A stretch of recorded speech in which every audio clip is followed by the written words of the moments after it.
Hello everyone, खमा गनीसा आप सभी लोगों का मेरे चैनल में स्वागत है। और मैं आपसे उम्मीद करती हूँ आपकी तैयारी बहुत अच्छे से चल रही होगी और पूरा मन लगाकर आप अपनी पढ़ाई कर रहे होंगे। ऐसे मैं आपसे उम्मीद करती हूँ। तो फ्रेंड्स, आज आपको मैं कुछ कमेंट्स के रिप्लाई करना चाहूँगी जो कि आपने मुझसे पूछे थे। और क्योंकि पढ़ाई से रिलेटेड आप कमेंट्स करते हो ना, तो मुझे बहुत अच्छा लगता है और मेरा मन करता है कि हाँ, मैं आपको उन सभी कमेंट्स का रिप्लाई करूँ जो कि आप पढ़ाई से रिलेटेड मुझसे पूछते हो। तो पहला कमेंट्स है कि दीदी अब साइकोलॉजी में कितने क्वेश्चंस आते हैं। तो आपको कहना चाहूंगी साइकोलॉजी में क्वेश्चंस आते हैं 20, और जो कि हमारे 40 नंबर के होते हैं। साइकोलॉजी जो सब्जेक्ट होता है ना, उसको हमें क्या थोड़ा समझने की जरूरत है। और ऐसे नहीं कि हम इसके क्वेश्चंस अटेम्प्ट नहीं कर पाएंगे, लेकिन जैसा हम पढ़ेंगे ना इसको, उसी तरह से हम क्वेश्चन इसके अटेम्प्ट कर पाएंगे। तो बस आपको मैं यही कहना चाहूंगी कि जो साइकोलॉजी का जो सब्जेक्ट होता है ना, उसको आप थोड़ा सा समझ के आपको पढ़ना है। खुद से आपको हर एक विषय के बारे में मतलब चिंतन मनन करते हुए पढ़ना है। अब आप ऐसे कहोगे कि मैं आपको हर एक सब्जेक्ट के बारे में बोलती हूँ कि चिंतन मनन करके पढ़िए, तो मैं आपको इसीलिए बोलती हूँ ताकि हम थोड़ा सा अपनी समझ को थोड़ा सा विकसित कर सके। और जो भी हम एग्जाम में क्वेश्चंस देखते हैं ना, उनको देखकर हम घबराए नहीं, बल्कि हमें ये लगे कि हाँ, ये क्वेश्चंस तो हमने कहीं ना कहीं देखा हुआ है, इस तरह से हमें लगना चाहिए। तो बस आपको ये कहना चाहूंगी, साइकोलॉजी के अंदर 40 नंबर लाने के लिए आपको सबसे पहले बस यही करना है। मैं मानती हूँ फुल में से फुल मार्क्स किसी के भी नहीं आते हैं, लेकिन हमें तो उतने ही नंबर चाहिए जिससे हमारा सिलेक्शन हो जाए। तो बस आपको यही कहना चाहूंगी, साइकोलॉजी में 20 क्वेश्चन आते हैं और आप एक बार इसको समझ पर आधारित पढ़िए, फिर इसके एमसीक्यू कीजिए। उससे क्या होगा कि आपको पता चलेगा कि हाँ, आपकी किस टॉपिक के प्रति कितनी समझ बनी है। तो आपको आई होप आपको कमेंट का रिप्लाई मिल गया होगा। एक कमेंट आया था एक कमेंट आया था, आपने सेकंड ग्रेड एसएसटी के लिए कौन सी बुक ली है पॉलिटिकल साइंस की। तो फ्रेंड्स, आपको मैं बताती हूँ अपने बुक लिस्ट एसएसटी सब्जेक्ट की।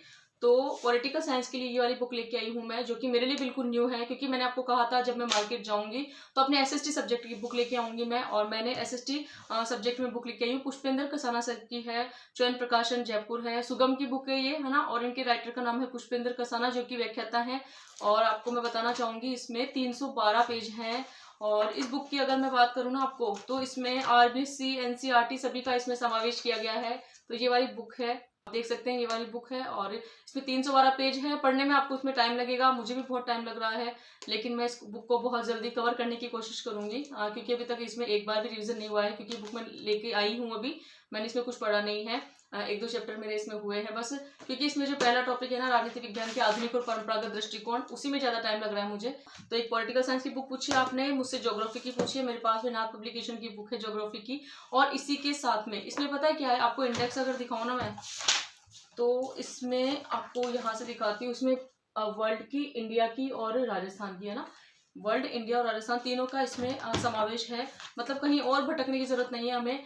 हम इसमें से वर्ल्ड पढ़ सकते हैं, इंडिया पढ़ सकते हैं, राजस्थान पढ़ सकते हैं। तो तीनों का मिला के सिर्फ एक बुक है, जिसमें आपको पेज बताना चाहूंगी, 294 पेज है इसके अंदर। तो काफी अच्छी बुक है ये भी। इसमें भी आरबीएससी एनसीईआरटी का समावेश किया गया है। और इनके राइटर का आपको नाम बताना चाहूंगी मैं, केसी गोदारा, एचपी टेलर करके है, नाथ पब्लिकेशन की बुक है ये।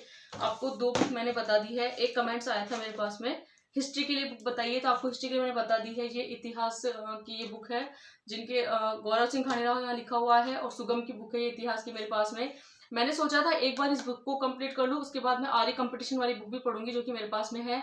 और आप सभी ने भी नाम सुना होगा आर्य कंपटीशन पब्लिकेशन की बुक का। वो भी मतलब काफी अच्छी बुक है। और जब मैंने थर्ड ग्रेड की तैयारी की थी ना, तब मैंने उस बुक को पढ़ा था, तो कुछ कुछ टॉपिक मेरे उसमें पढ़े हुए हैं। तो उस बुक को मैं पढ़ूंगी, लेकिन एक बार मैं सोच रही हूँ, बिल्कुल पतली ये बुक है हिस्ट्री की, जिसको हमें कंप्लीट करना है। और इसमें पेज बताऊं आपको तो 224 है। तो ये वाली बुक है एसएसटी सब्जेक्ट में, हिस्ट्री के लिए मेरे पास में। एक आया था कमेंट्स दी, टीचिंग मेथड्स के लिए भी आप हमें बुक बताइए कौन सी है। तो टीचिंग मेथड्स की क्या है, अवनी पब्लिकेशन की बुक है मेरे पास में। ये अभी की नहीं है, पिछली बार जो सेकंड ग्रेड का एग्जाम हुआ था ना, तब लेके आई थी मैं ये वाली बुक। बाकी इस बुक में काफी चीजें हैं मेरी पढ़ी हुई भी है। तो बस मैं ये वाली बुक पढ़ रही हूँ टीचिंग मेथड के लिए, बहुत अच्छी बुक लगती है मुझे। और कृष्ण कुमार फगेड़िया इसमें क्या है, इनके राइटर है। साथ में मार्गदर्शक है धीर सर, जो कि आप लोग अच्छे से जानते होंगे, धीर सिंह धवाई सर को भी। साइकोलॉजी बहुत अच्छी पढ़ाते हैं। आपको एक बात बताऊं, साइकोलॉजी की जब पहले मुझे है ना, साइकोलॉजी में कुछ समझ में नहीं आता था ना, तो मैं धीर सर की क्लासें देख के मैंने अपनी समझ बनाई थी। शुरू से मैं इनकी क्लासें देखती थी। सर ने पहले छोटे छोटे वीडियो बना के डाले हुए हैं, 10 मिनट के, 15 मिनट के, हर एक टॉपिक के ऊपर। तो मैं वो वाली क्लासें देख के मैंने अपनी समझ बनाई थी कि कैसे सर किस तरह से समझाते हैं और किस टॉपिक को किस तरह से हमें समझ आधारित बनाना है। तो जो क्वेश्चंस मतलब आते हैं ना उसमें, तो जो समझ आधारित क्वेश्चन हम अगर पढ़ेंगे ना, तो सर की क्लास से भी आप इसकी समझ बढ़ा सकते हैं एक बार साइकोलॉजी के लिए, जो बिल्कुल अगर न्यू है, और साइकोलॉजी जिन्होंने नहीं पढ़ी है। बाकी जिन्होंने पढ़ रखी है, कभी थर्ड ग्रेड का एग्जाम दिया हो, तो फिर इतना मुश्किल नहीं है साइकोलॉजी को कि क्वेश्चन हम आराम से अटेम्प्ट कर सकते हैं। तो ये अवनी की बुक है, अवनी पब्लिकेशन की, टीचिंग मेथड के लिए। तो फ्रेंड्स, मैंने आपको सभी को अपनी बुक लिस्ट बता दी है एसएसटी की। बाकी और बुक तो आप सब जानते हैं, पुष्पा सारस्वत मैम की है, दर्शन शास्त्र की, ये सब तो आप जानते हैं। तो फ्रेंड्स, एक कमेंट्स मेरे पास में आया था कि दीदी मुझे इस वैकेंसी में सिलेक्शन लेना ही है। तो बिल्कुल आपको कहना चाहूँगी, इसी इरादे से आपको पढ़ना है, और यूँ नहीं कि बस हम टाइम पास करने के लिए पढ़ रहे हैं कि हाँ निकल गए आज के 5 घंटे 6 घंटे बहुत है। ये आपको नहीं करना है। रियली में अगर आपको सिलेक्शन लेना है ना, तो आपको मेहनत भी उसी आधार पर करनी होगी, और सारी चीज़ों को भूलना होगा, बहुत सारे लोगों को अनसुना, लोगों की बातों को अनसुना करना होगा, है ना। और जो भी आपको कोई ताना मारते हैं कि हाँ इतने दिन हो गए आपको तैयारी करते हुए, तो इन सब चीज़ों से आपको दूर हटकर सिर्फ पढ़ाई पर ही ध्यान देना होगा। और मैं आपको यकीन दिलाती हूँ, आप इस बार सिलेक्शन जरूर ले लोगे, लेकिन बस आपको मेहनत 100% करनी है, या फिर अपना आपका जो भी प्रयास रहेगा ना वो 100% रहेगा। और एक बात इसके साथ में और कहना चाहूंगी, सफलता और विफलता ये सब हमारे हाथों में नहीं होता है, हमारे हाथों में होता है सिर्फ कर्म करना जो हम कर रहे हैं। इसके अलावा परिणाम की जो इच्छा है वो हमें, परिणाम के बारे में हमें कुछ नहीं पता होता है। तो बस कर्म पर हमें ध्यान करना है। तो आपका सिलेक्शन जरूर होगा, इसी उम्मीद के साथ आप पढ़ते रहिए। ऐसे ही मोटिवेट करना दीदी। हाँ बिल्कुल, जितना भी मुझे लगता है कि हाँ मैं खुद जितना पॉजिटिव थॉट रखती हूँ ना, बस वही आपके साथ में शेयर करती हूँ। ऐसा नहीं है मेरे साथ में कि हाँ मैं जबरदस्ती आपको मोटिवेट कर रही हूँ, मैं खुद हूँ नहीं, ऐसा नहीं होता मेरे साथ में।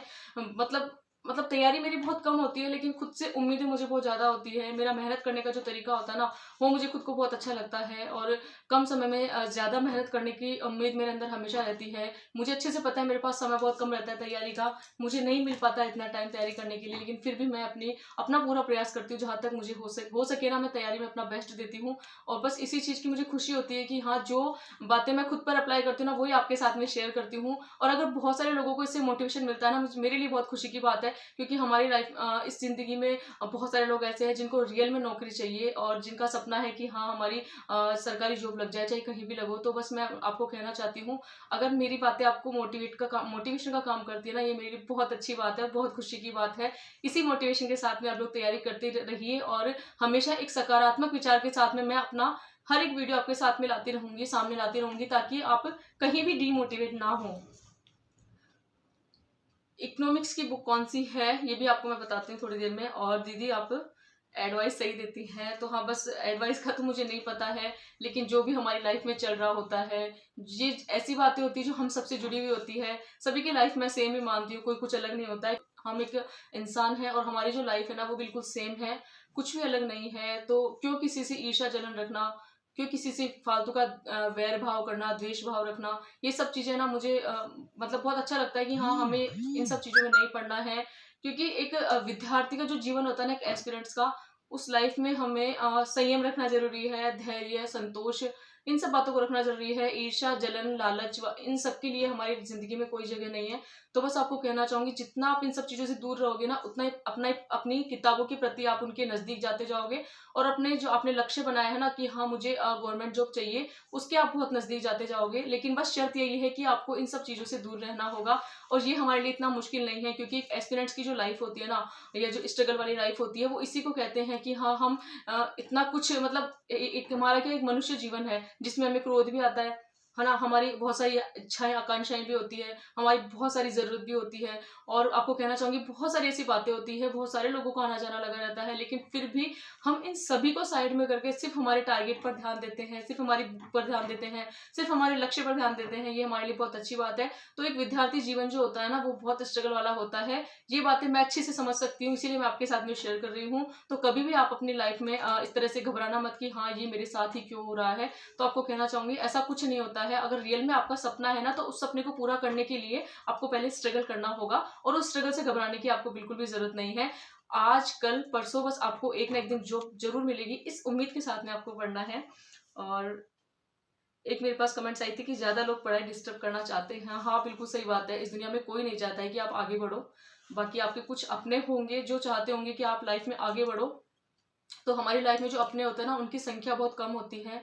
बाकी जो बुरा चाहने वाले लोग होते हैं ना, उनकी संख्या बहुत ज़्यादा होती है। ये मुझे भी बताने की ज़रूरत नहीं है, आप लोग अच्छे से समझते होंगे, क्योंकि जैसा मैंने अभी आपको थोड़ी देर पहले बताया, हम सभी की जो लाइफ होती है वो बिल्कुल सेम होती है। सभी की लाइफ में बहुत सारे लोग होते हैं, कुछ अच्छे होते हैं, कुछ बुरे होते हैं, कुछ आगे बढ़ाना चाहते हैं, कुछ पीछे खींचना चाहते हैं, कुछ ताने मारते हैं, कुछ उनको मोटिवेट करते हैं, तो बहुत सारे लोग होते हैं। बाकी बहुत आपको कहना चाहूँगी, ज़्यादा लोग जो होते हैं ना, वो पढ़ाई में डिस्टर्ब करना चाहते ही हैं। आपने बिल्कुल सही कहा है, लेकिन हमें डिस्टर्ब होना नहीं है, क्योंकि जैसा कि अभी आपको मैंने बताया कि हमारा विद्यार्थी जीवन है, और हमारी जो एस्पिरेंट्स की लाइफ होती है ना, वो ऐसी होती है कि हाँ, इन सब चीज़ों से हमें कोई परवाह नहीं करनी है। हमें एक तो अपने आप में खुश रहना है। आपने कभी देखा होगा मेरे ब्लॉग में, मैं हमेशा खुश होकर ब्लॉग बनाती हूँ या वीडियो बनाती हूँ आपके सामने जब भी प्रेजेंट करती हूँ, क्योंकि मेरा एक ही सीन रहता है कि अगर मैं आपको उदास परेशान दिखी ना, तो आप भी कहीं ना कहीं उदास परेशान होगे, जो मुझे बिल्कुल अच्छा नहीं लगेगा। तो हमें पढ़ाई जो करनी है ना, वो खुश होकर पढ़ाई करनी है, एंटरटेनमेंट के साथ में पढ़ाई करनी है, ना कि हम बिल्कुल कोई परेशान है कि हाँ, हमें तो, मैं मानती हूँ कि हाँ, हमें सिलेक्शन लेना ही है, लेकिन इसका मतलब ये तो नहीं है ना कि हम मुस्कुराना छोड़ दें। तो आपको मुस्कुराहट अपनी यूं ही बनाकर रखनी है, किसी की बातों की परवाह नहीं करनी है, कौन आपको डिस्टर्ब कर रहा है कौन नहीं, आपको हर वक्त स्माइल रखनी है फेस पे। इससे आपको बहुत अच्छा रिजल्ट देखने को मिलेगा। मैंने भी ये सब अप्लाई किया है खुद पर, इसीलिए आपको बता रही हूँ। तो कोई भी प्रॉब्लम आती है ना, मैं हमेशा उसका सोल्यूशन ढूंढती हूँ। बहुत अच्छा लगता है कि हाँ, मैं हर एक समस्या का हल ढूंढ पाती हूँ, मुझे ये जानकर बहुत अच्छा लगता है। तो फ्रेंड्स, अगर आप एसएसटी सब्जेक्ट की तैयारी कर रहे हो सेकंड ग्रेड की, और अगर आप लोग मेरे चैनल पर नए हो, चैनल को लाइक शेयर एंड सब्सक्राइब कर सकते हैं। और मुझे बहुत खुशी होती है जब भी मैं ब्रेक लेती हूँ ना, तो मैं अपना वीडियो वगैरह बना लेती हूँ आपके लिए, ताकि मैं नेक्स्ट डे आपके सामने अपना वीडियो प्रेजेंट कर सकूँ। और मुझे बहुत अच्छा लगता है कि हाँ, मैं अपनी पढ़ाई पर भी टाइम दे रही हूँ, मैं अपने घर का काम भी, घर के काम पर भी ध्यान दे रही हूँ, और फिर मेरी लाइफ में मैं किस तरह से पढ़ाई करती हूँ, किस तरह से मुझे पढ़ना है, या फिर मुझे किस तरह से आपको मोटिवेट करना है, ये सब आपके साथ में कर पा रही हूँ, वो भी ब्रेक वाले टाइम में। बहुत अच्छा लगता है। इसमें टाइम थोड़ा लगता है, मुझे अच्छे से पता है, लेकिन मैं इसमें भी ये मानती हूँ कि नामुमकिन या मुश्किल जैसा कुछ भी नहीं है। अगर हम डेली थोड़ा सा टाइम निकालेंगे तो जरूर होगा। और कहीं ना कहीं लगता है कि हाँ, बहुत सारे लोग ऐसे हैं जिनकी उम्मीदें टूट जाती है, वो बहुत बंद कमरे में उदास परेशान हो जाते हैं कि क्या हमें आगे पढ़ना चाहिए या नहीं पढ़ना चाहिए। तो ये जो वीडियो है ना, वो एक, मतलब चाहती हूँ कि एक प्रेरणा दायक बने आप सभी के लिए, और आप सभी लोग अपनी लाइफ में आगे बढ़े। इसी उम्मीद के साथ, थैंक्स फॉर वॉचिंग।